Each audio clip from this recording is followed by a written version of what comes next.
தமிழ் மாதமான சித்திரை மாதத்தின் சுக்ல பட்சத்தின் 3வது நாளில்தான் அக்ஷய திருதியை கொண்டாடப்படுகிறது. அக்ஷய திருதியை தினத்தன்றுதான் ஐஸ்வர்ய லட்சுமி, தானியலட்சுமி அவதாரங்கள் நிகழ்ந்தன. அக்ஷய திருதியை அன்று வேதவியாசர் போதிக்க மகாபாரதத்தை விநாயகர் எழுதத் தொடங்கினார். அக்ஷய திருதியை நாளில்தான் கிருதயுகம் தோன்றியதாக புராணம் சொல்கிறது.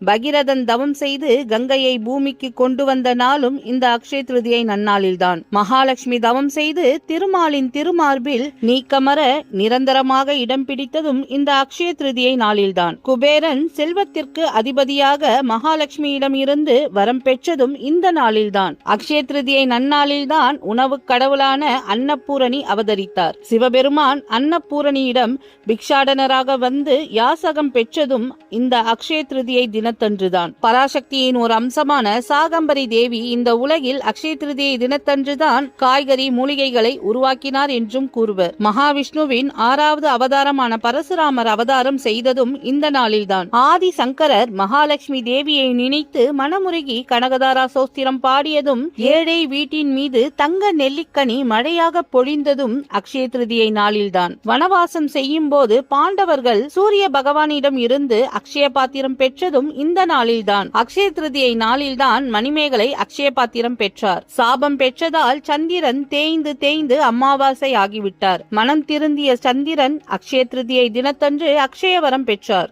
ஏழையாக இருந்த குசேலரை பகவான் கிருஷ்ணர் செல்வந்தராக மாற்றியதும் அக்ஷய திருதியை நன்னாளில்தான். அக்ஷயம் என்றால் வளருவது என்று பொருள். திரௌபதியின் துகிலை துச்சாதனன் இழுத்தபோது பகவான் கிருஷ்ணர் அக்ஷயம் என்று சொல்ல, துகில் முடிவில்லாமல் துச்சாதனன் இழுக்க இழுக்க வந்து கொண்டே இருந்தது. அக்ஷய திருதியை அன்று நாம் என்ன பொருள் வாங்கினாலும் அது பல மடங்கு வளரும் என்பது நம்பிக்கை. அன்று தானங்கள் செய்து புண்ணியத்தை வாங்குவதுதான் மிகவும் சிறப்பு. உங்களால் முடிந்த தானத்தை அக்ஷய திருதியை அன்று கண்டிப்பாக செய்யுங்கள்.